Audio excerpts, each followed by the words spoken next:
vous allez nous faire voyager du côté de... Au Liban, mais dont on voit bien qu'elle se multiplie aussi.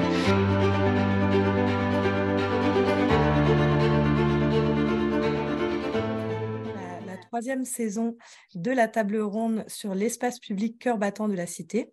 Et donc, ce premier webinaire porte, lui, sur refaire la ville sur la ville, une opportunité de réinventer les espaces publics.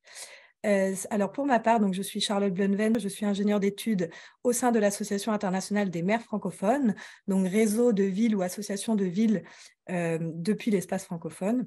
Et donc, cette table ronde s'inscrit dans le cadre de l'initiative Urbanisme en francophonie, que vous pouvez désormais donc, retrouver en ligne sur la plateforme urbanisme-francophonie.org, et donc qui regroupe à la fois un centre de ressources, donc c'est-à-dire un centre qui vient retracer les témoignages et donc les réflexions autour des villes francophones, et un espace collaboratif qui, lui, donc, comprend tous nos travaux que nous réalisons, à savoir donc les entretiens, les tables rondes ou encore les cartes postales et les extraits de cinéma qui sont publiés sur cette plateforme.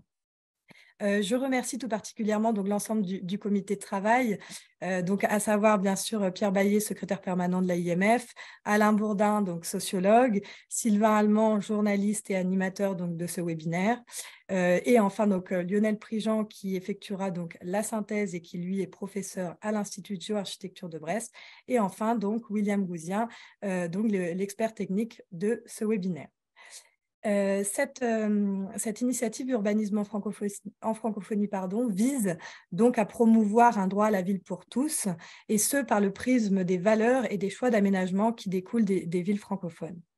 Le webinaire dure 1h15, donc qui comprend ma courte introduction, suivie donc d'un riche débat entre les intervenants, donc que je remercie tout particulièrement pour leur présence, et donc qui sera animé par Sylvain Allemand. Et enfin, donc d'une synthèse de Lionel Prigent. Vous pouvez donc tout au long de l'échange poser vos questions dans l'onglet Q&R qui s'affiche en bas de votre écran. Donc n'hésitez pas à les poser. Vous pouvez donc aussi rejoindre les groupes Urbanisme en francophonie sur LinkedIn et sur Facebook pour ne rien manquer de l'actualité. Et donc, je m'arrête ici et donc je laisse la parole à Sylvain Allemand, à qui donc je laisse le soin de présenter nos invités. Bonne session à toutes et tous. Merci beaucoup, Charlotte, pour ce passage de relais. Je me réjouis de vous accompagner dans ces webinaires et celui-ci en particulier qui va nous permettre, au fond, d'en savoir un peu plus sur l'avenir, le devenir de nos espaces publics dans ce contexte qui appelle, comme on dit maintenant, à faire la ville sur la ville et en étant aussi sensible que possible aux accents, au fond, que recouvre la francophonie. On verra à travers notre itinéraire, nos parcours successifs, que finalement on utilise les mêmes mots, mais ils ne renvoient pas forcément aux mêmes réalités. Sans plus tarder, je présenterai bien évidemment nos invités, mais dans un souci de concision, je le ferai au fur et à mesure des sollicitations dont ils feront l'objet. Sans plus tarder, c'est vers vous, Bernard Reichen, comment je me tourne, non sans vous fêter d'entrée un joyeux anniversaire, puisque, sauf erreur de ma part, vous fêtez cette année 2023 les 50 ans de l'agence Reichen et Robert que vous avez donc créée en 1973 au moment du choc pétrolier, d'un premier choc pétrolier, ceci pouvant expliquer cela. Vous avez parcouru un long chemin à travers différents pays. Vous êtes lauréat en 2005 du Grand Prix de l'urbanisme. Eh bien, vous dire tout simplement la joie que nous avons, tout simplement, de vous avoir avec nous. Alors, vous allez nous faire voyager du côté de la belle ville de Nantes, mais par un crochet vers le sud, vers le Maroc, où vous allez, en deux images, nous illustrer ce que vous y entreprenez, la manière dont vous y envisagez dans ce contexte-là l'objectif de faire la ville sur la ville et de repenser les espaces publics. Mais auparavant, à partir d'une première diapositive que j'invite William, notre régisseur, professeur que je salue au passage, à partir d'une première diapositive, nous rappeler que cette question, que cet objectif de faire la ville sur la ville est un objectif éminemment ancien et qu'il n'est pas forcément né en Europe, mais dans d'autres pays, en particulier le Sud et le Maroc, pardon. Est-ce que vous pouvez nous rappeler ça pour mieux ensuite en venir à deux projets que vous accompagnez, Bernard et Shane? Et par avance, merci à William de projeter cette... alors là, William, vous faites erreur, vous nous faites déjà partir à Beyrouth. Je comprends votre impatience, mais si vous pouviez nous faire passer d'abord par le Maroc et cette double illustration avec laquelle Bernard Eichen est venu. Alors, vous remontez un peu plus haut. C'est pas celle-là. C'est pas celle-là. La toute première diapositive. Alors, peut-être le temps que, si vous permettez, le temps que cette image soit trouvée, je voudrais faire une petite remarque, c'est que, au bénéfice de l'âge, comme vous venez de le rappeler, la question de reconstruire la ville sur la ville, nous l'avons abordée dans les années 80, au moment de la désindustrialisation de la France. Et quand nous l'avons abordée, c'était avec l'idée de travailler avec ce qui existait déjà, donc les territoires de l'industrie. Pour ce qui est de notre agence, vous connaissez un peu notre parcours, donc on a énormément travaillé sur cette question du changement d'usage et de reconversion des territoires, mais pour l'immense majorité de ces sites, on n'a fait que perpétuer la table rase, c'est-à-dire qu'en fait, on a repris nos bonnes habitudes du passé et on a fabriqué de l'extension interne dans les villes. C'est-à-dire que j'appelle pas ça reconstruire sur la ville, j'appelle ça profiter d'un effet d'aubaine qui était la libération de ces terrains, que par ailleurs on regrette d'avoir libéré aujourd'hui. Contrairement à d'autres pays comme la Suisse ou l'Allemagne, on a désindustrialisé de façon violente et on a fabriqué de la ville avec les terrains de l'industrie. Aujourd'hui, la question est tout autre pour moi parce que on est dans des nouveaux paradigmes qui sont ceux de la transformation écologique et de la révolution environnementale. Et le fait majeur pour moi, c'est la fin de la ville extensive en France. C'est-à-dire qu'on va reconstruire la ville sur la ville, mais sur des territoires qui sont des territoires que j'appelle encombrés, c'est-à-dire des territoires qui sont urbanisés à défaut, qui sont occupés à défaut d'avoir été urbanisés. Donc, c'est un petit préambule par rapport à ce qu'on dira ensuite sur la France et sur le rapport à l'espace public. Tout à fait. Quelque chose de plus complexe. Parfait. William est parvenu à retrouver cette double image que je vous invite à commenter très rapidement.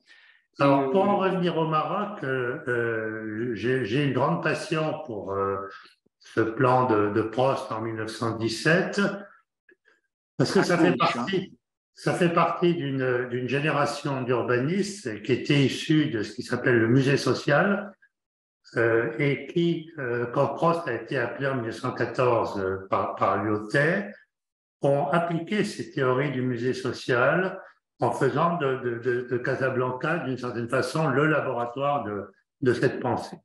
Donc, on voit la Médina, on voit les tracés des voiries nouvelles, on voit la façon dont s'articulent ces anciens quartiers, ces nouveaux quartiers.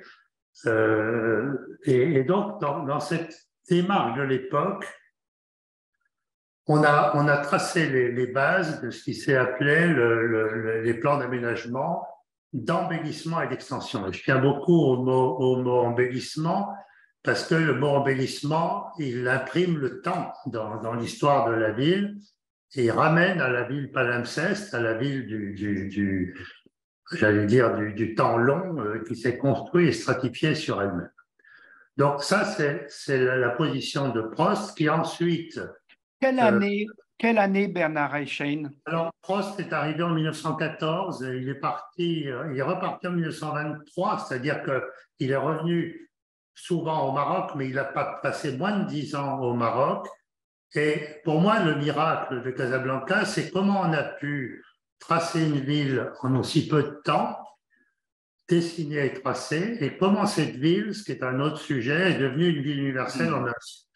Et ça tient à une logique que ces architectes du début du siècle appelaient le localisme, c'est-à-dire le rapport entre une culture, un climat et un style, le style étant l'art déco, évidemment, à cette époque. Voilà. Et alors, ce qu'il y a d'extraordinaire, c'est que cette réflexion-là a imprégné comment la pensée aménagiste de l'entre-deux-guerres, comme l'illustre cette autre illustration d'ailleurs sur la droite de l'écran, qui était sur la droite de l'écran. Est-ce que vous pouvez nous en dire un mot avant que nous retournions à Casablanca contemporain?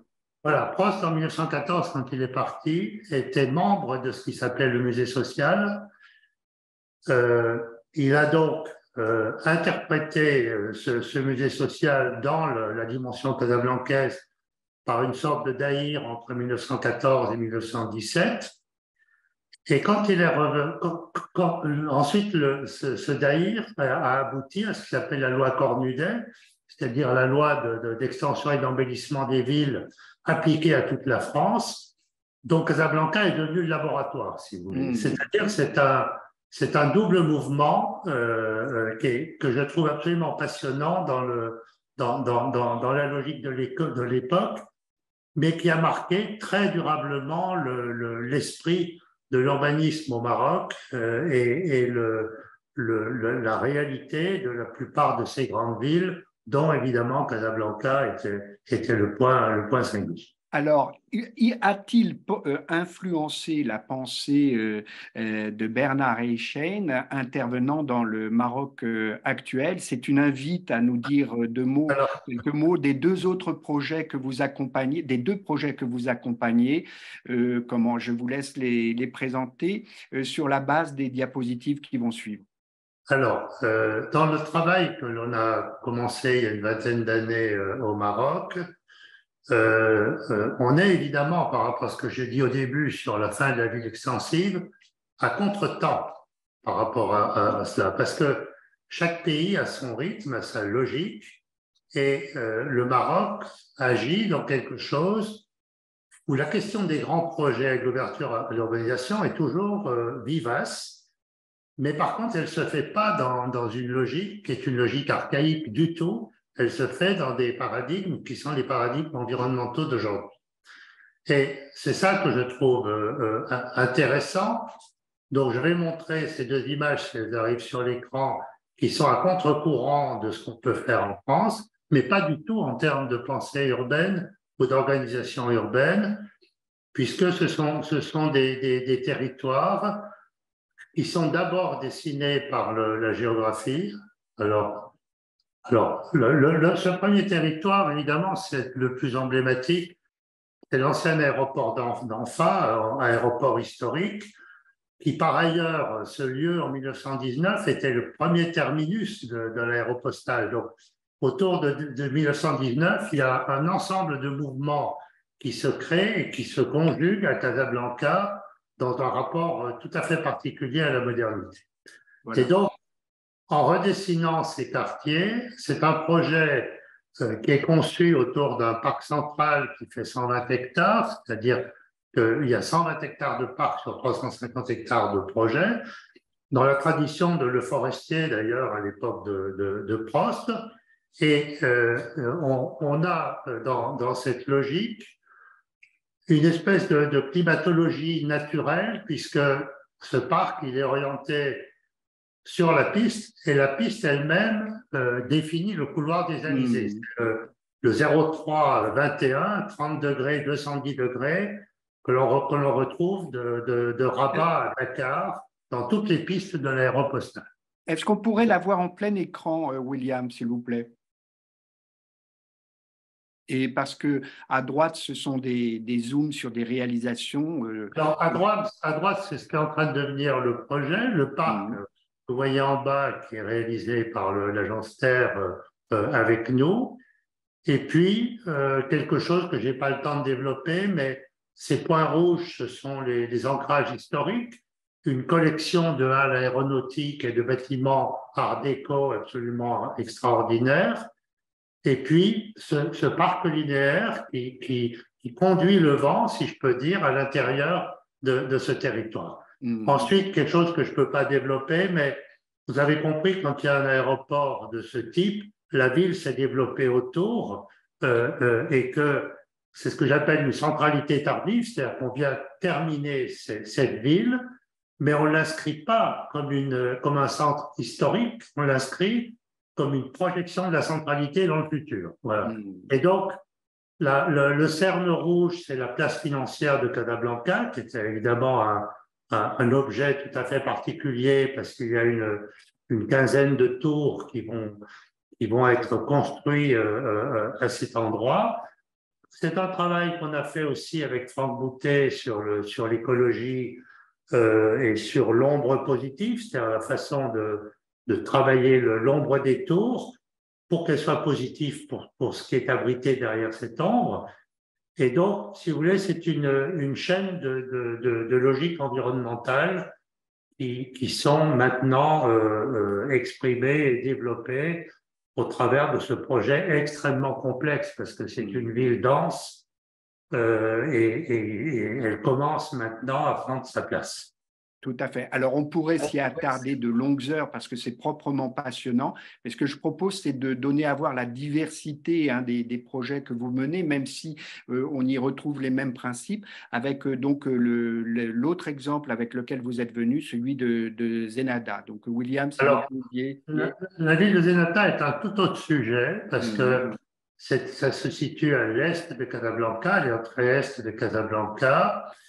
Et c'est un territoire qui a été, je peux dire ça aussi comme ça, occupé sans être urbanisé. Donc il y avait de l'habitat spontané, il y avait beaucoup de choses. Et alors passer la suivante, William. On va y arriver. Et donc ce territoire de Zenata est un grand quartier résidentiel entre l'autoroute et la mer. Et là, on est allé un peu plus loin dans le concept, mais à une échelle différente. C'est-à-dire qu'on n'est pas dans la place financière, dans quelque chose qui est un emblème du Maroc. On est dans un quartier plus résidentiel et ce plan montre comment on a d'abord cartographié le vent, c'est-à-dire toujours ce fil des alizés qui sont ces trames vertes en diagonale par rapport à la trame urbaine, avec un travail fait aussi avec Franck Boutet qui consiste à diminuer de 3 degrés la température de l'espace public dans ces couloirs de végétation, de vent et d'hydrologie, parce qu'il y a aussi la topographie. On a ensuite en filigrane une maille territoriale qui donne des grands îlots de 15 à 20 hectares, qui est la maille, je dirais, passante. Et puis, une deuxième maille, un peu à l'échelle du plan de Barcelone, qui est une maille non passante, qui est une maille de desserte locale. Et puis, sur cette trame, ce fil rouge que vous voyez apparaître avec ces bâtiments esquissés en violet, qui est en fait une voie piétonne qui fait 4 km. C'est-à-dire qu'on a inscrit ce qu'on pourrait trouver à Copenhague, comme la grande radiale de Copenhague, une voie piétonne d'échelle territoriale qui traverse tout ce territoire et qui réinstalle l'idée du Chari, c'est-à-dire la rue piétonne qui reliait les portes dans la Médina où se développait le souk, où se développaient les activités, qui réinstalle cette logique pour anticiper sur les usages. On marche beaucoup, la part modale de la marche est très forte au Maroc, mais avec l'augmentation du taux de motorisation, on risque de la perdre. Et on a voulu réinstaller par anticipation un système piétonnier de très grande échelle, qui est aussi le chemin des écoliers, qui relie tous les équipements, qui va se relier à la gare, qui va aller de l'autoroute à la mer, etc. Et ça, Voilà, c'est un travail, j'allais dire l'exploit, s'il y a un exploit, c'est pas de le penser, c'est pas de le dessiner, c'est de l'inscrire dans un plan réglementaire. Et je dois dire que j'ai une grande affection pour le gouverneur de l'agence urbaine qui, à l'époque, m'a proposé de l'inscrire dans le plan réglementaire, ce qui fait que maintenant, ça s'impose de façon durable à tous les projets qui vont naître autour. Alors, nous pourrions, merci beaucoup Bernard Reichen. Alors, vous l'avez dit, ce sont des projets de nature différente, mais dictés, guidés par des principes, à commencer par celui de faire la ville sur la ville en tenant compte des particularités climatique, météorologique et aussi avec l'idée de repenser l'espace public en le renaturant, en faisant des cheminements des espaces publics en soi.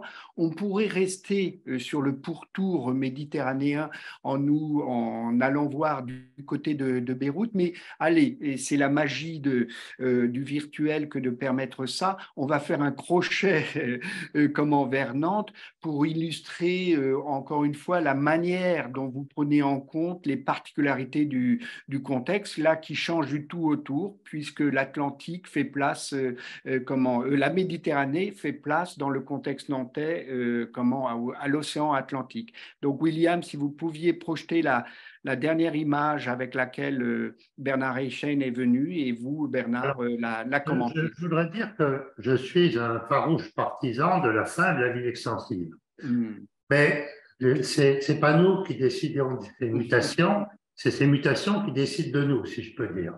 Et la fin de la ville extensive en France ne correspond pas au cycle marocain actuellement. C'est pour ça que je voulais montrer cette distorsion entre deux territoires, qui est une distorsion évidemment pour moi extrêmement importante, parce que ça montre aussi que on est content en France de regarder ce qu'on fait, on a une tentation de la modélisation, mais il faut admettre que tous les cycles ne sont pas les mêmes et que tous les pays ne sont pas dans le même cycle et que la révolution environnementale, elle va se nourrir de cycles extrêmement différents d'une ville à l'autre ou d'un territoire à l'autre.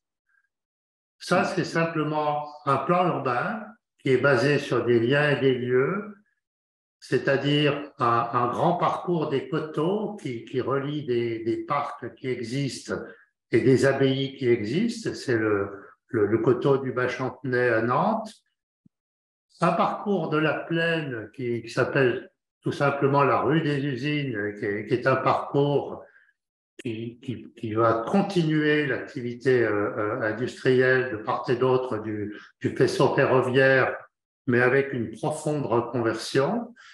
Et ensuite, ce qu'on a appelé le parcours de la Loire, c'est-à-dire les cales de la Loire, comment on redonne accès à la population à la Loire et comment on transforme progressivement ce bord de l'eau pour en faire une ville mixte.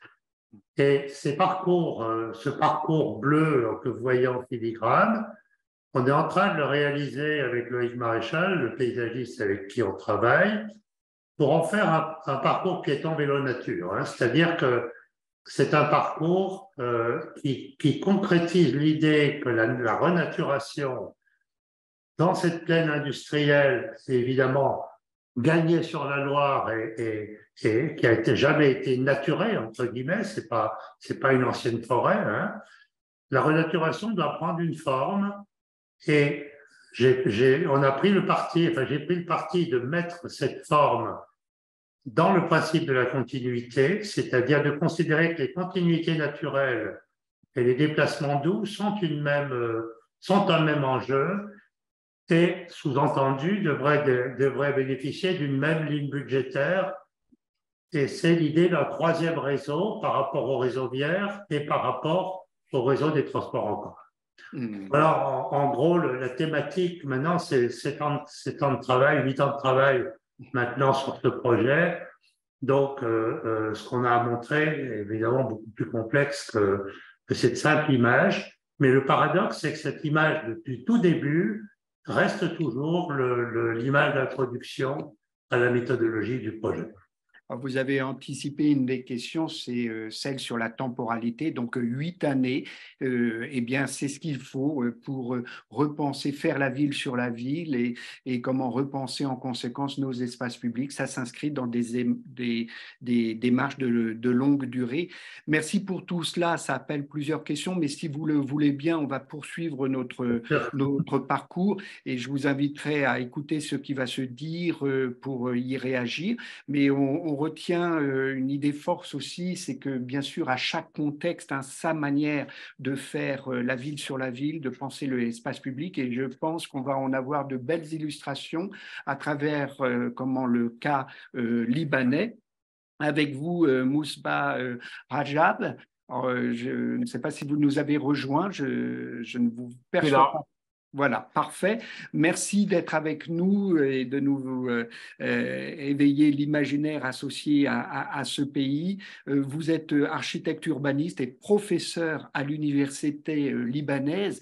Vous allez nous expliquer comment vous envisagez, comment les projets que vous portez aussi bien dans le contexte des grandes villes de Beyrouth en l'occurrence et de Tripoli, hein, sur lesquelles vous avez beaucoup travaillé, mais également dans des contextes villageois. Mais auparavant Mousba Rajab, j'aimerais que vous nous disiez ce qu'il faut entendre par refaire la ville sur la ville et par espace public dans le contexte très particulier du Liban, pour les raisons que l'on sait, du fait de la crise économique, du contexte géopolitique, et puis sans compter aussi comment la situation géographique de ce pays, des villes, comme je l'indiquais dans la séance préparatoire, nous sommes dans des villes qui sont ensoleillées durant beaucoup plus de temps que les villes de l'Europe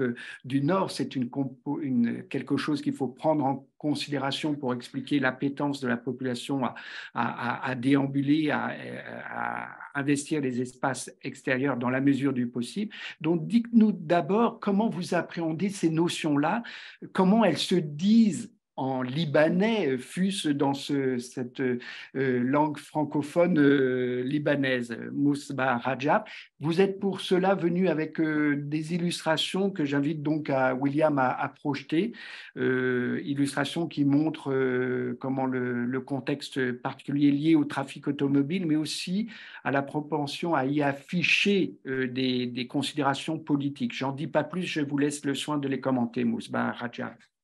Alors, merci beaucoup. Vous l'avez dit, le Liban est un pays en crise perpétuelle. Moi, je me rappelle quand j'avais encore 15 ans, on était vraiment dans un pays où les crises nous tombaient dessus de temps en temps. Et donc, si vous voulez, faire la ville sur la ville, c'est entreprendre des politiques ou des actions croisées ou parallèles qui répondent à des besoins instantanés ou à court terme, mais également à des exigences communautaires ou sectaires. Tout ceci, bien sûr, vous l'avez compris, dans l'absence d'un État civil fédérateur. Alors, pour cela, faire la ville sur la ville, c'est des actions entreprises par le gouvernement ou bien c'est des projets qui nous tombent dessus. Après le sommet de Rio en 92, vous savez, c'est l'aide du nord vers le sud, vers les villes du sud.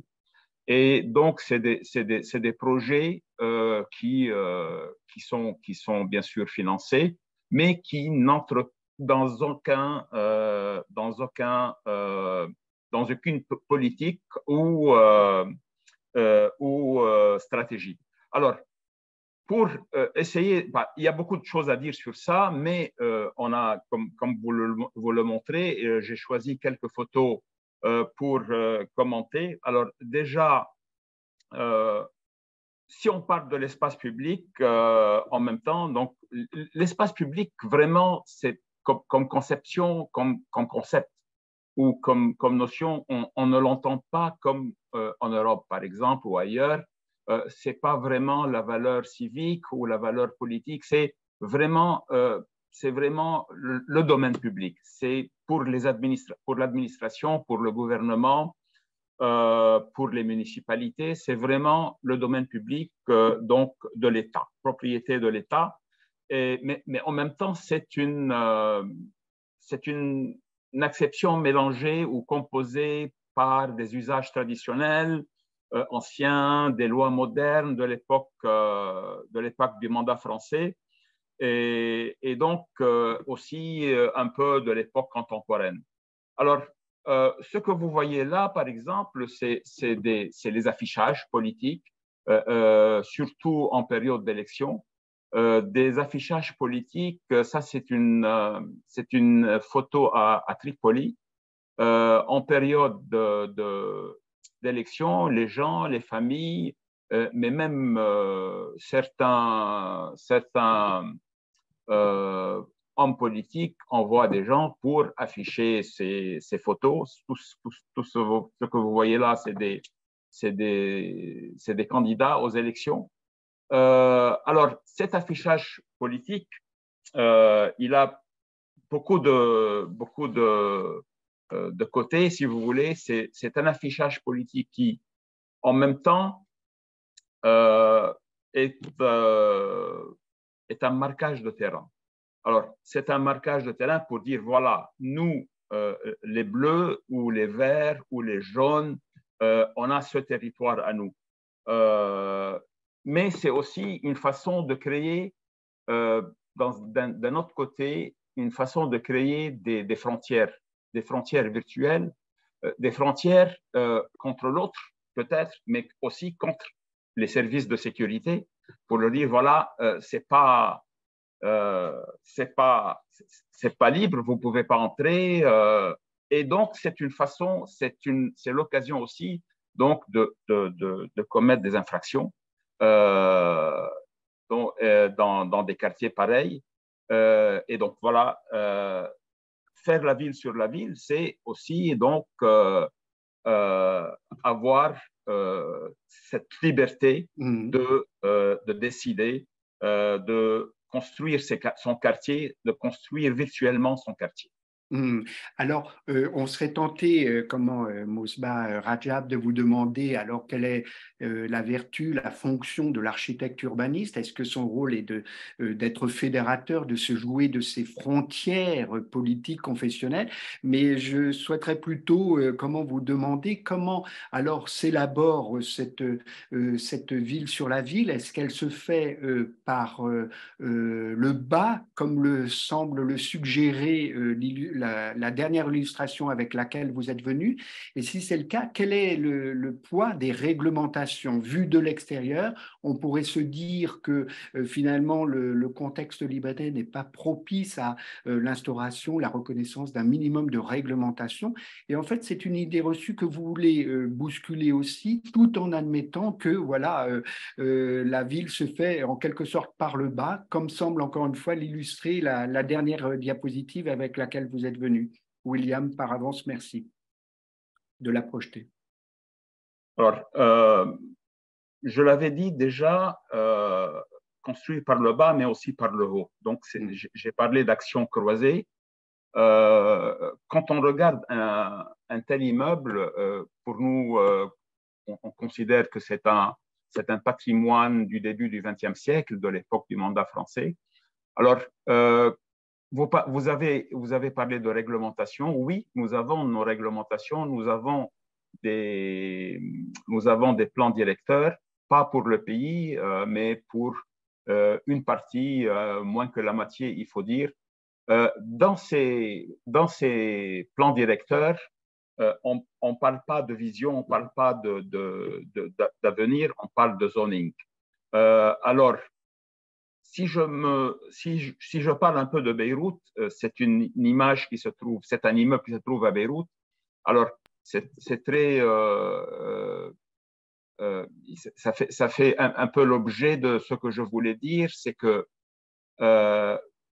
ces plans directeurs, le plan directeur de Beyrouth, quand il a été fait dans les années 50, il a proposé un coefficient d'exploitation plus haut que le bâti existant. Ce qui fait qu'aujourd'hui, ces bâtiments-là, patrimoniaux pour nous, sont sous pression.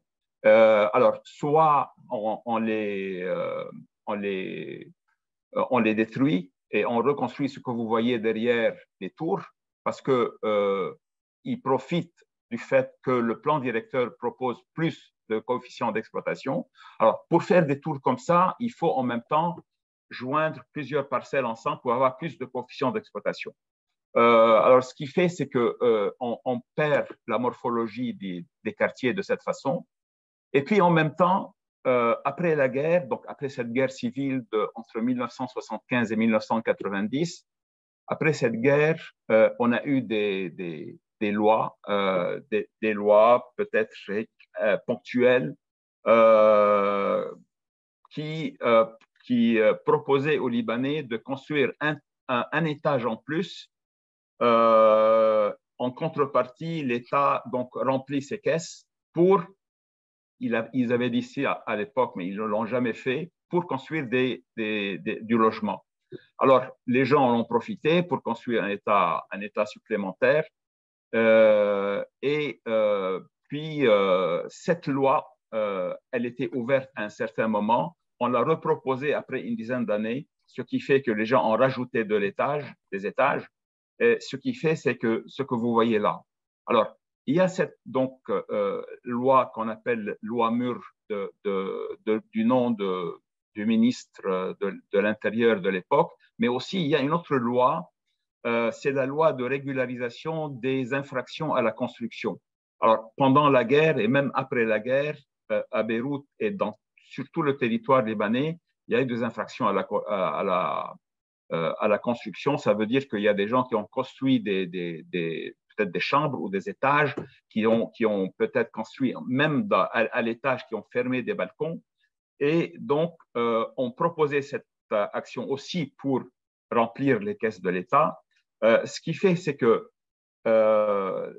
cette loi était ouverte de façon à ce que si on n'avait pas commis d'infraction, on avait le temps d'en commettre une et de régulariser.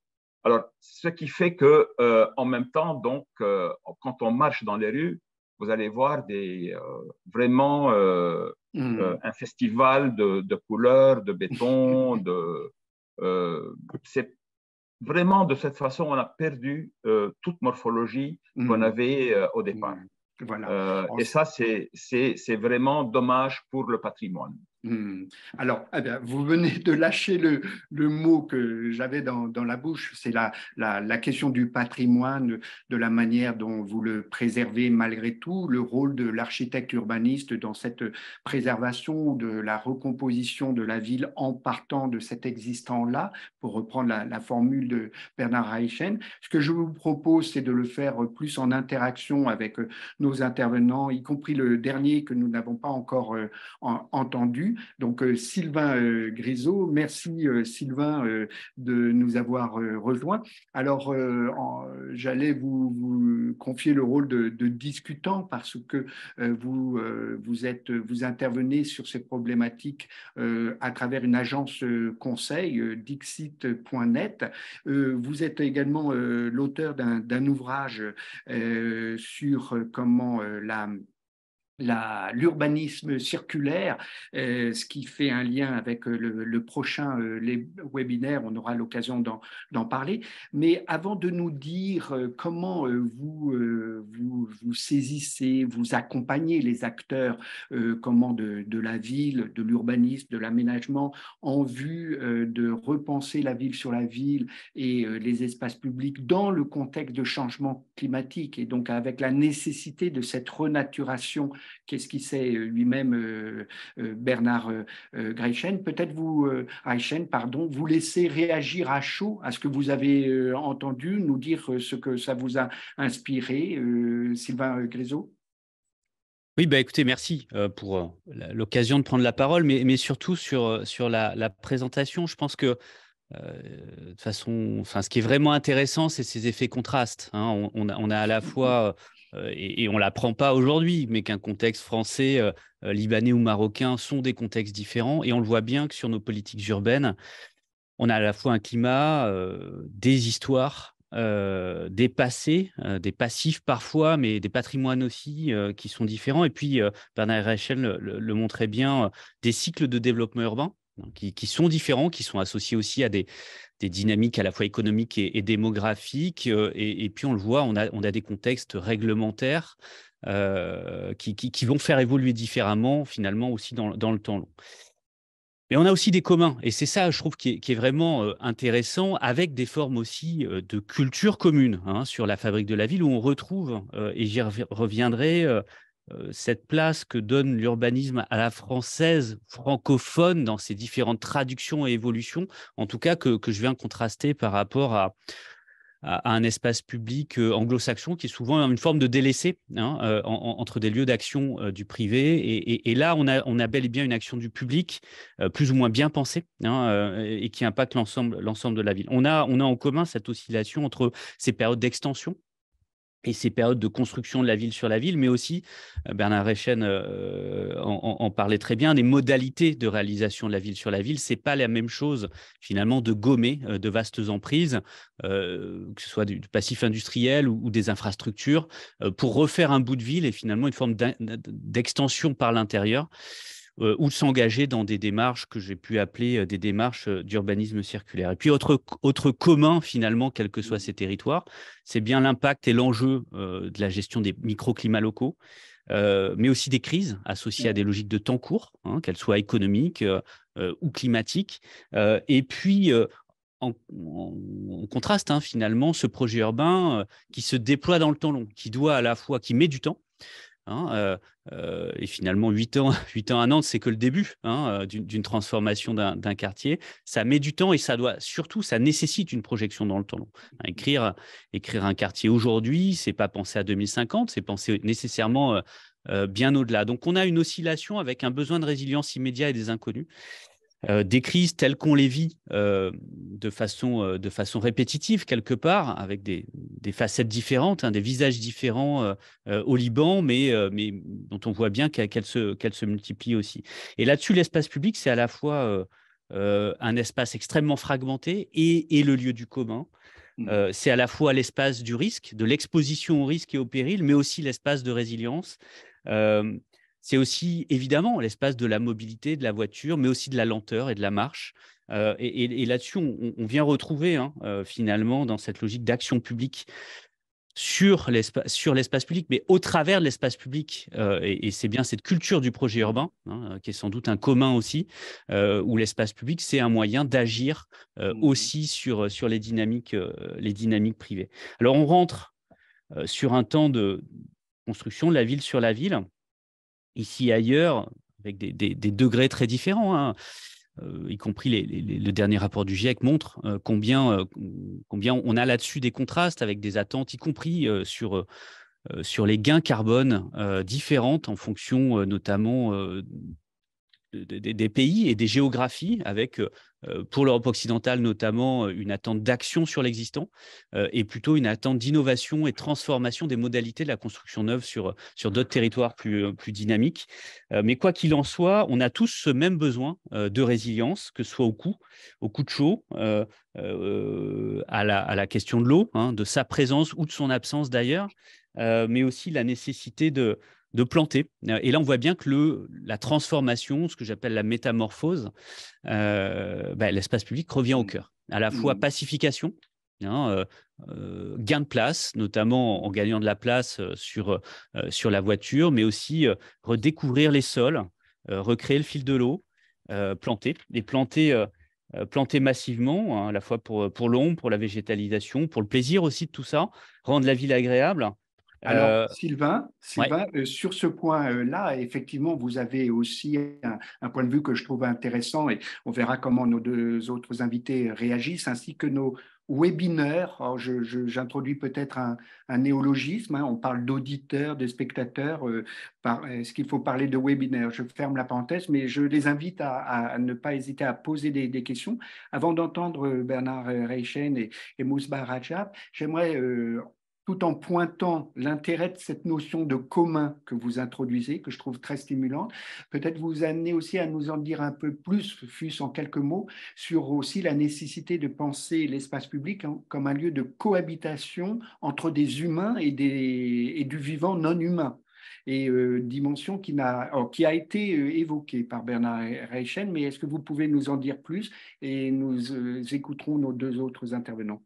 En fait, le plaisir qu'on a à s'imaginer dans ces espaces publics piétons, des projets urbains exposés notamment par Bernard Reichen, avec un contraste sur l'espace public de Beyrouth qui a pu être présenté, ou de Tripoli, il est aussi lié à ça. Une présence de végétal, des espaces pacifiés, le végétal, du sol, la terre végétale, des sols profonds, de la pleine terre, et donc quelque part un caractère beaucoup plus massif, un ensemble végétalisé et donc renaturé, avec une nécessité de cohabitation. Alors, en France, ça va être avec des abeilles, mais aussi des moustiques, des écureuils peut-être, mais aussi des rats. Et finalement, un rapport à la nature très différent, notamment non plus une nature ordonnancée, organisée, mais finalement une nature qui vit. C'est des arbres à la fois de taille, d'âge différents, mais aussi des variétés différentes, de façon à aussi obtenir un végétal plus résilient. C'est une transformation visuelle, c'est aussi une transformation en termes de masse, de poids importants, puisqu'on est aujourd'hui en train de planter l'espace public qui sera là en 2050. C'est maintenant qu'on fait l'espace public qu'on aura en 2050. Il y a un caractère massif et une transformation dont même les professionnels ont du mal à prendre conscience sur les projets urbains, évidemment, tels qu'ils se font aujourd'hui, mais aussi sur l'espace public banal, l'espace public du quotidien, de la rue, de notre quotidien aujourd'hui. Et ce n'est pas suffisant, puisque globalement, la canopée de l'espace public dans une ville comme Lyon, la canopée publique, plus exactement, maîtrisée par les acteurs publics, c'est 30% des arbres existants, et c'est aussi 30% des potentiels de développement. Il va donc falloir en passer par un vrai travail sur le privé, auprès d'autres acteurs dont ce n'est pas le métier. Et c'est là où on retrouve aussi un rôle, et je pense que pour la IMF, c'est aussi important, un rôle différent de la collectivité qui n'est pas là que pour réaliser, mais au travers de l'espace public qui amorce un processus de transformation. Comment Bernard Reichen et Mosba Rajab réagissent à ces commentaires à chaud de Sylvain Grisot, commentaires étayés par une expérience d'accompagnement des professionnels de la fabrique urbaine. Bernard puis Mosba. Oui, l'idée des communs et du décentral, de toute façon, c'est le grand problème démocratique aujourd'hui, cette question des communs. Mais je voudrais ajouter une petite notion autour d'un constat assez basique. Dans les années 70, par les effets de la reconstruction, de la deuxième reconstruction de la guerre, l'espace a changé plus vite que la société. On est aujourd'hui exactement dans un cycle inversé, où la société change plus vite que l'espace. Et ça, c'est une question éternelle, qui est l'équilibre entre, ce qu'Alain Bourdin pourrait dire à ma place, c'est l'équilibre entre l'urbanisme des tracés, c'est-à-dire ce qui fait patrimoine dans la ville à la fin, si je peux dire, et puis l'urbanisme des modes de vie, c'est comment on s'approprie un espace et quelle place on laisse à l'appropriation. Et dans une période où l'ère numérique transforme la société de façon fondamentale, quand on travaille sur des temps longs de la ville, franchement, on n'est pas en mesure de prévoir les conséquences de ce changement sur les esprits et sur les pratiques. Et donc, moi j'ai l'impression qu'il y a une idée assez simple aujourd'hui, c'est que travaillons d'abord sur les fondamentaux, c'est ce qui relie tout le monde, et d'une façon générale, c'est un besoin de nature proche et praticable, et une simplification des actes de la vie quotidienne. Et en conséquence, une maîtrise des temps de la vie quotidienne. Mais ces temps de la vie quotidienne ne sont pas les mêmes, puisque le télétravail et puis tous ces éléments nouveaux ont transformé ces temps de la vie quotidienne. Mais au moins que le temps physique soit maîtrisé, qu'il soit performant. Je suis un grand adepte de l'effet tramway. Je pense qu'en France, c'est quelque chose qui a eu un effet considérable sur la sociabilité et sur les villes elles-mêmes, c'est-à-dire à la fois relier des quartiers qui s'ignorent, l'idée inclusive, fabriquer une politique d'embellissement et maîtriser le temps quotidien.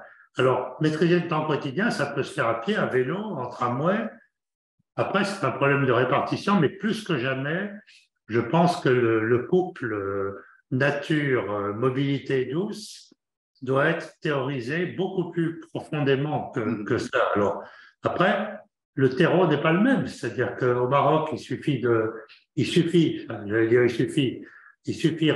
de conserver les parts de modalité actuelles en les renforçant par l'urbanisme, alors que dans les villes denses et un peu brouillonnes, enfin, je pense à Beyrouth, le problème est un peu différent. C'est-à-dire qu'il faut traiter cette simplification de la vie quotidienne par d'autres moyens.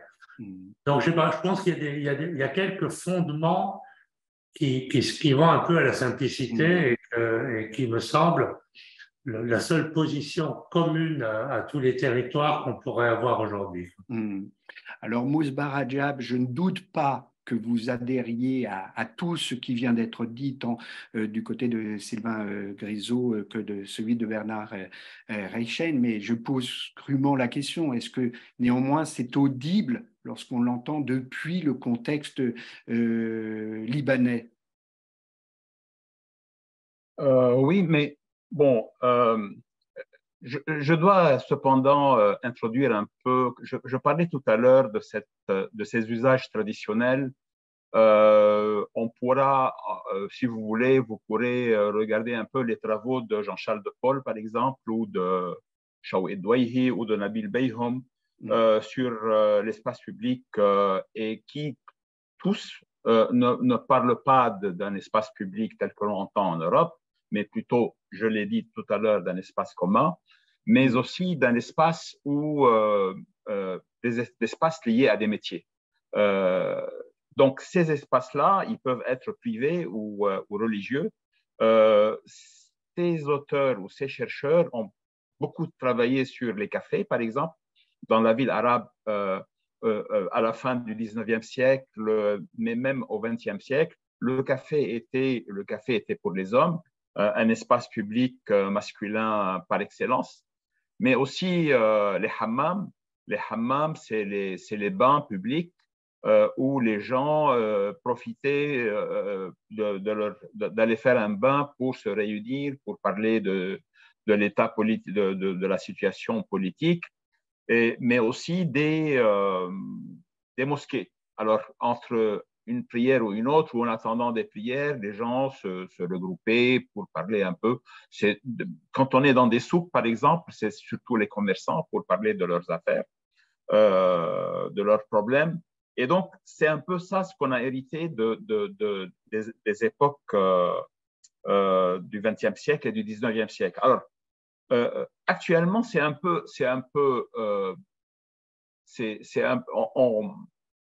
peu différent, mais je dirais que on a toujours ces problèmes de considération des espaces publics. Parce que je ne me fatigue pas de le redire plusieurs fois, les gens considèrent soit que si c'est des commerçants, par exemple, quand ils louent un magasin, ils considèrent que le trottoir et la rue, c'est une extension de leur magasin, donc ils peuvent étaler leurs marchandises. Les gens qui conduisent donc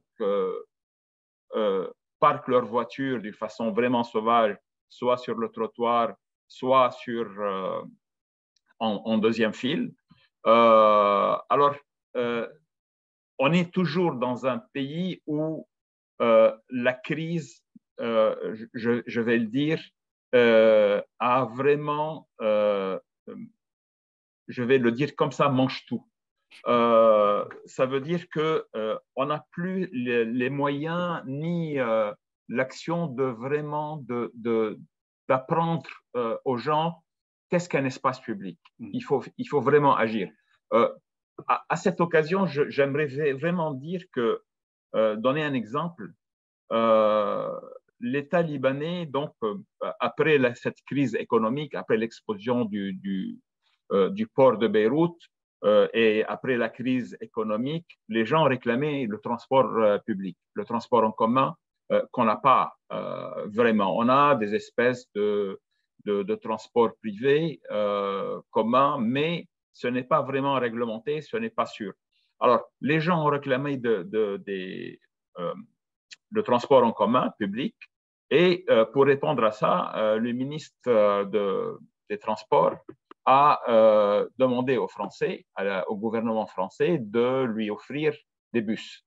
Effectivement, on a reçu des bus, 50 bus, et ces bus-là, donc, ils ont proposé 4 trajets. Ils ont essayé avec 10 bus de faire ces trajets-là. Ça a fonctionné pendant peut-être quelques semaines et ça s'est arrêté. Alors, pour plusieurs raisons, les moyens, la crise, et puis aussi l'efficacité, si vous voulez.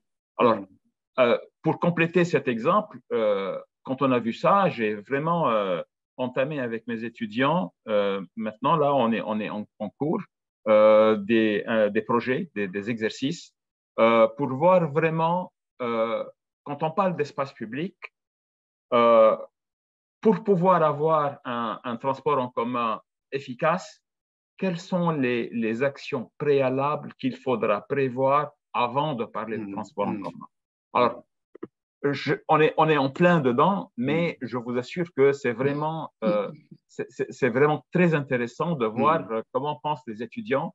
Alors, ça va vraiment des habitudes qu'il faudra donc voir avec les gens, de la sensibilisation, de tout ça, jusqu'à une loi, à des lois très, très strictes. Mais on est en cours, donc on verra. Moi, dans toute cette histoire, vraiment, c'est un peu l'expérience professionnelle et l'expérience avec mes étudiants vraiment que je note sous la main, mais j'aurai certainement un jour le temps vraiment de synthétiser et d'en sortir quelque chose.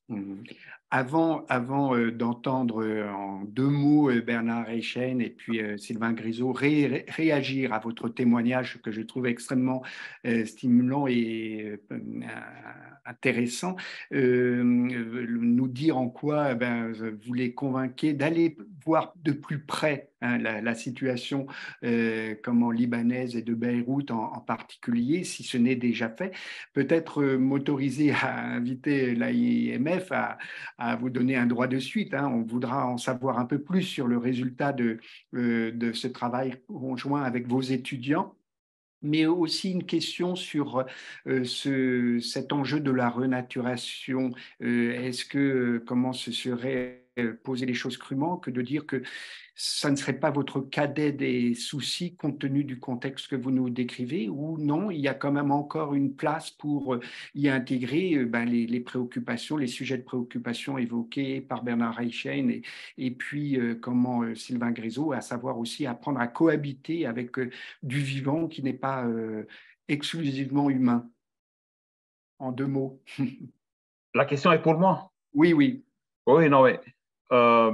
Écoutez, quand on parle de crise, on parle d'instabilité. Alors, vraiment, nous, à l'université, dans nos ateliers, on est vraiment dans des périodes d'essai et d'expérience. Alors, ce que les collègues ont témoigné, vraiment, c'est très intéressant pour nous, mais ce que je voudrais dire, c'est que je parlais tout à l'heure de schémas directeurs qui ne font que du zoning. En 2008, nous avons, des municipalités ont lancé des projets de plans stratégiques. Il s'est avéré que quelques années plus tard, c'était très lourd et que ces plans stratégiques sont restés des études. Et puis donc maintenant, nous à l'atelier, donc on est parti aussi dans nos méthodes sur le principe du projet urbain. On a viré vers la planification stratégique quand les municipalités l'ont fait. Ce que j'essaie de vous dire, c'est que ça ne marche pas.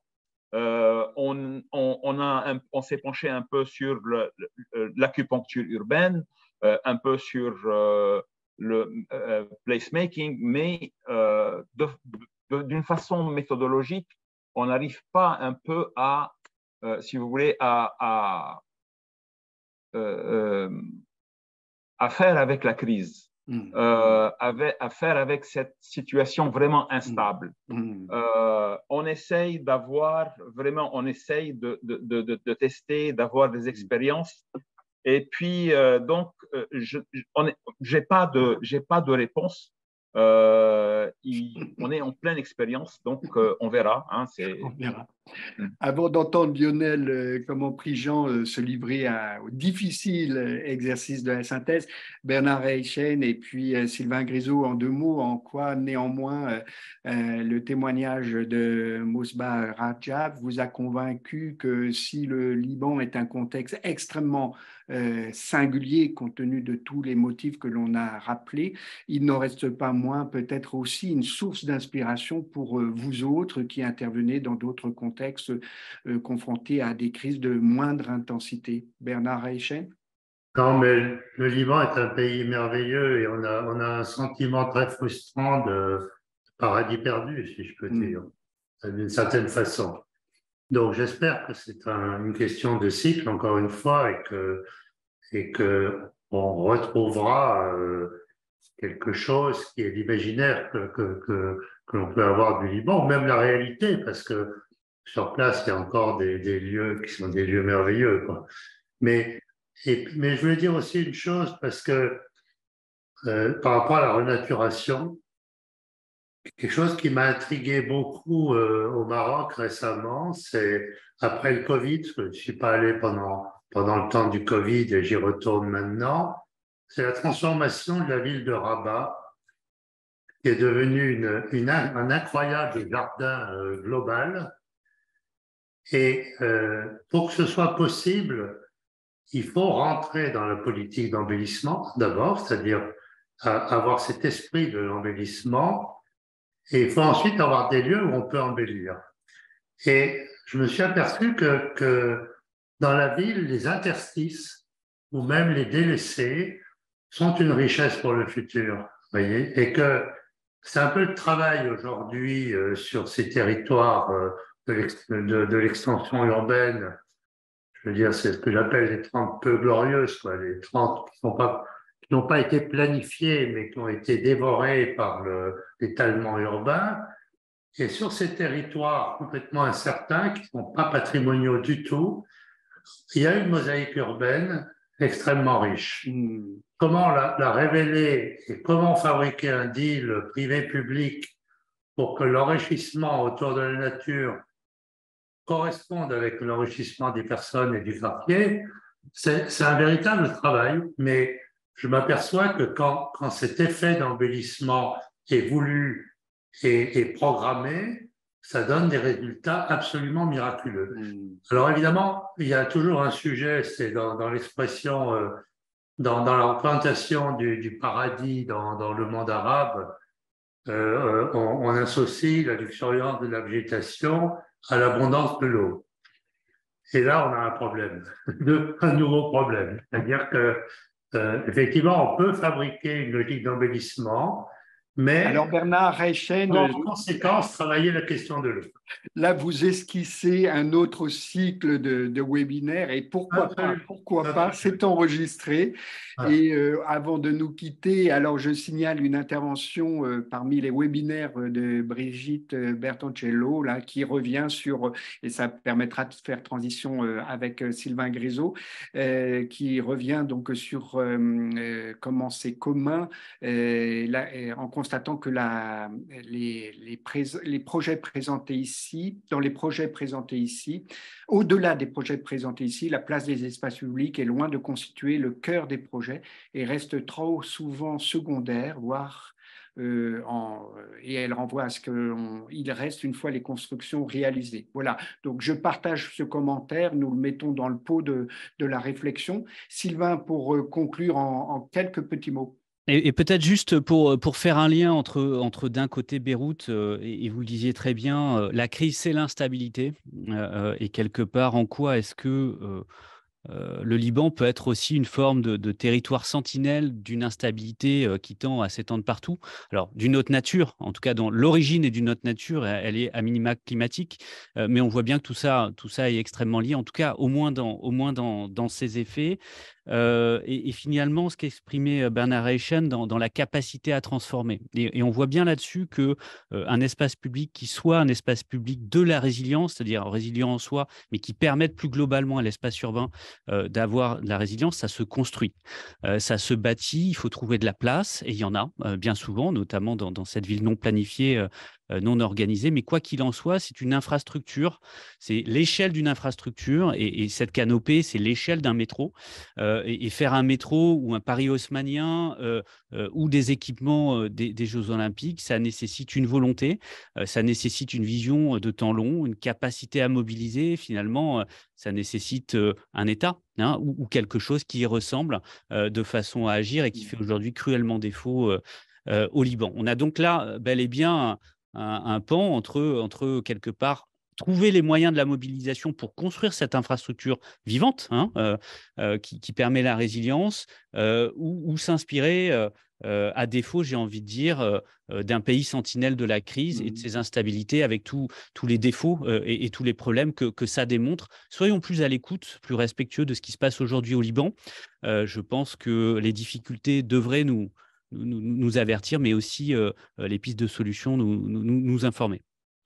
Je pense que vous avez mis du baume au cœur de Mousba Rajab, qui peut faire oui de la tête ou non, mais et à nous tous, vous trois, par vos témoignages, la manière dont vous renouvelez les termes du débat et la manière dont vous échangez par-delà vos expériences, la diversité de vos expériences. Merci pour cela, et nul doute qu'on aura l'occasion de reprendre la discussion sous une forme ou une autre. Sans plus tarder, c'est vers Lionel Prigent que je me tourne, donc professeur à l'Institut de géoarchitecture de l'Université de Bretagne occidentale, et qui va donc se livrer au difficile exercice de la synthèse de ce qu'on vient d'entendre depuis 1 heure.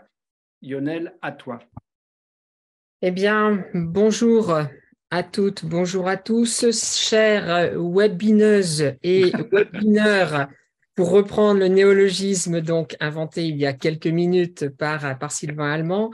Tout d'abord, merci à nos 3 invités. Merci à Sylvain pour cette 1h30 de webinaire pour l'ensemble de ces éléments autour d'un titre qui avait pourtant tout l'air d'un défi, refaire la ville sur la ville, une opportunité de réinventer les espaces publics.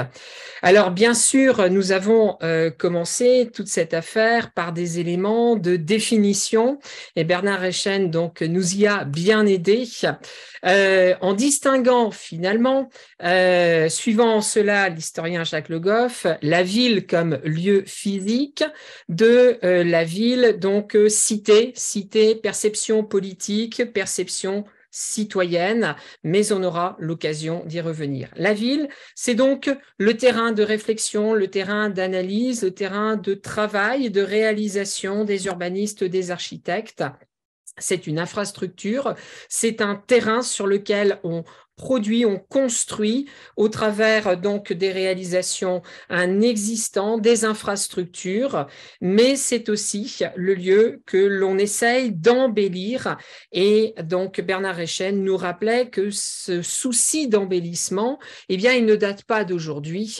Il a trouvé déjà des éléments d'expression au moins dès le début du XXe siècle, et il l'illustrait au travers donc de l'exemple de Casablanca et de ce plan d'aménagement et d'embellissement d'Henri Prost qui date de 1917. L'autre élément de définition de notre sujet, c'est bien entendu l'espace public, cet espace qui est réputé appartenir à tous, cet espace qui fait la ville, puisque j'ai parlé tout à l'heure des urbanistes et des architectes, mais encore faut-il parler de ceux pour qui la ville est faite, c'est-à-dire les habitants, c'est-à-dire tous les acteurs qui produisent, qui animent cet espace urbain. Mais cet espace réputé appartenir à tous, eh bien, Mousbar Rajab nous l'a rappelé, la politique vient très souvent y prendre place au travers, alors l'illustration était tout à fait étonnante, au travers des affiches électorales qui marquent non pas simplement finalement la présence du politique dans la cité, mais davantage l'engagement des habitants dans un territoire, l'appropriation donc de ces habitants d'une partie des territoires et la revendication donc de ces mêmes habitants de pouvoir choisir, de pouvoir faire sur cette partie de territoire communauté. Construire par le bas, nous indiquait-il, construire avec tous et construire avec la volonté de chacun. Ça me faisait penser ici à la remarque d'un historien, Patrick Boucheron, qui rappelait ce mouvement permanent de politisation, dépolitisation des communs à propos donc de ces espaces communs de la cité. Mais construire la ville, c'est aussi construire par le haut, au sens propre du terme. Et là, de nouveau, donc, Mousbar Rajab donc, nous en faisait le rappel. Construire donc par le haut et donc au travers de ces tours qui viennent grignoter, on y reviendra petit à petit, donc le tissu existant. Construire également, soulignait Bernard Reichen, par le respect du contexte, par le respect de la connaissance, donc des conditions climatiques, de la place de l'eau, de la place du vent. Mais je rajouterais peut-être, donc travaillant ici avec la mémoire d'un petit ouvrage que je viens de lire, d'une philosophe qui s'appelle Joël Zatz, dans un court ouvrage qui dit « Se tenir quelque part sur la terre » et qui nous encourage, tout en prudence et en nuance, à reconnaître l'importance pour chacun d'un lieu de vie et de quelques éléments de référence, de contexte donc dans cette observation. Alors bien entendu, ce respect des contextes ne va pas sans tension. À Beyrouth, donc, je le disais, les tours mangent l'habitat traditionnel et des lois opportunes favorisent cette destruction de la morphologie et du patrimoine. Mais en même temps, il faut souligner que cet espace public peut prendre bien des natures. Et donc, à propos de Beyrouth, ce sont les cafés, les hammams, les mosquées, les soutes qui nous ont été proposés comme étant autant de lieux d'échange historiques qui donc ont acquis aussi cette dimension de lieux communs donc au 19e et au 20e siècle. Mais donc ces espaces sont aussi des espaces qui peuvent être largement conquis, privatisés, réutilisés pour les besoins de tout à chacun, pour redevenir des besoins privés. Et nous avions ici quelques illustrations. Le trottoir qui devient très vite l'extension du magasin, le moindre espace libre, fût-il de la circulation ordinaire, qui peut devenir l'occasion de stationner son véhicule. Bref, la crise, le manque d'espace, le manque de régulation mange tout et fait reculer l'espace public. Cet exemple qui vaut pour le Liban vaut bien entendu pour bien d'autres endroits. L'espace public, donc, c'est aussi parfois un espace qui devient un espace à approprier, un espace qui donc risque de subir le lot commun des communs, la tragédie des communs, pour reprendre un vieil article datant de la fin des années 60 d'un économiste qui s'appelle Gareth Hardin, la tragédie des communs. Or, pourtant, même dans cette tragédie, eh bien, la revendication, le besoin d'espace en commun existe et donc l'exemple nous avait été donné à Beyrouth. Réintroduire les communs, c'est donc extrêmement important, notamment parce que nous avons besoin, sans doute davantage encore aujourd'hui dans un contexte de défi climatique, d'espaces de nature, mais aussi d'espaces organisés pour tenir compte de toutes les évolutions qui sont aujourd'hui donc nos évolutions sociales. Car, en effet, l'a souligné Bernard Reichen, dans la période qui a suivi la Seconde Guerre mondiale, l'espace avait changé plus vite que la société. Le mouvement moderne avait transformé très largement donc nos espaces autour de nous. Or, aujourd'hui, c'est l'inverse. La société avance bien plus vite que l'espace et il s'agit donc de pouvoir non seulement s'adapter à ces évolutions de la société, mais aussi s'adapter aux évolutions climatiques, aux défis environnementaux, aux défis des transitions qui se présentent à nous. Or, il faut du temps pour pouvoir aménager donc ces espaces. Il faut du temps d'étude, il faut de l'intelligence collective. Il y a donc en effet besoin de réfléchir, de poser, de peser, donc pour pouvoir intégrer davantage de bonnes initiatives dans l'aménagement. Mais il faut aussi prendre en compte l'inertie de ce qui existe. Nous faisons aujourd'hui les espaces publics qui seront là pour 50 ans, rappelait Sylvain Grisot. Et pour ce faire, donc, il faut des moyens. Des moyens, c'est-à-dire un budget spécifique, dit Bernard Reichen, pour mettre en place ces réseaux donc, de nature, ces réseaux de piétons, ces réseaux de vélos, bref, des réseaux nouveaux qui viendraient compléter les réseaux viaires et les réseaux de transport public. Et il faut aussi un nouveau partenariat.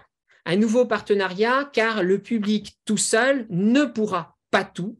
Il faudra bien en tenir par l'initiative et par l'action volontaire ou orientée de l'ensemble des acteurs privés. Sylvain Grisot rappelait à ce propos que pour la ville de Lyon, par exemple, seuls 30% de la canopée peut être maîtrisée par les pouvoirs publics. Le reste, eh bien, relève de l'initiative privée et il faudra bien donc, pour pouvoir participer à la lutte contre les îlots de chaleur, que ces acteurs privés puissent prendre leur part. Donc, cela signifie qu'il faut bien entendu une vraie politique d'embellissement, mais qui ne passe pas que par l'embellissement des secteurs publics, mais bien par l'ensemble des secteurs. Et donc, la dimension collective, la dimension commune relève aussi de la possibilité d'intervenir sur l'ensemble de la ville. Bernard Reichen, en tout cas, donc, considérait cette affaire-là extrêmement importante, en soulignant aussi la nécessité de ne pas tout investir en une seule fois, puisqu'il était question de temps. Eh bien, l'idée est importante de pouvoir aussi laisser des délaissés, des situations d'opportunités qui pourront être saisies demain. Pour conclure donc, ce que nous avons vu à propos des espaces publics, c'est aussi l'existence des tensions qui existent et qu'il s'agit donc de prendre en compte. Tensions entre la ville extensive, auquel peut-être il faut appeler à mettre un terme ou en tout cas un frein donc rapidement, et puis de l'autre côté donc la nécessité, la possibilité, l'urgence peut-être de refaire la ville sur la ville. La tension entre les risques, les périls et puis de l'autre côté la résilience. La tension entre vitesse et lenteur. La tension entre artificiel, naturel, l'obligation aujourd'hui de renaturer, de retrouver des espaces naturels, des espaces de verdure à l'intérieur de nos espaces urbanisés. La tension, bien sûr, entre privé et public, entre humains et les autres non humains, bref, une sorte de tension permanente entre ordre et désordre qui est finalement peut-être le creuset de la ville. Finalement, il y a ici une part essentielle de la nature humaine. Nous avons parlé de ville, nous avons parlé d'espace public, mais au fond, avons-nous fait autre chose que de parler de la nature humaine, celle que Claude Lévi-Strauss observait? L'humanité est constamment aux prises avec deux processus contradictoires, dont l'un tend à instaurer l'unification, tandis que l'autre vise à maintenir ou à rétablir la diversification. Balancement finalement dans toutes les sociétés humaines, c'est bien de cela dont nous avons fait écho ici. Et je vais donc en terminer avec cette expression de Marcel Roncaiolo qui rappelait que sous le nom de ville s'accumule une somme d'expériences historiques, plus que ne se profile la rigueur d'un concept, et c'est ce que nous avons montré au cours de ce webinaire. Merci à vous, en tout cas, pour cette intelligence que vous nous avez fait partager. Merci Lionel. À mon tour, donc, pour les remerciements, donc de remercier Sylvain Allemand également pour le travail d'animation. Je renouvelle mes remerciements, bien sûr, aux 3 intervenants, donc M. Bernard Reichen, M. Mousbar Rajab et M. Sylvain Grisot. Et enfin, donc, je remercie donc l'ensemble des participants. Vous étiez une trentaine à nous suivre ce jour, donc ça fait réellement plaisir. Et je tiens à informer ceux ou celles qui n'ont pas pu nous rejoindre aujourd'hui que le replay sera disponible dans les prochains jours sur la plateforme Urbanisme en Francophonie, donc pas d'inquiétude. Pour le reste, nous nous retrouvons donc le 23 mai pour un prochain webinaire, cette fois-ci sur le thème de l'économie circulaire, donc animatrice de l'espace public. Donc au plaisir de vous retrouver le mois prochain et donc bonne suite de journée à toutes et tous. Bonne journée à tous. Au revoir et merci. Merci, au revoir.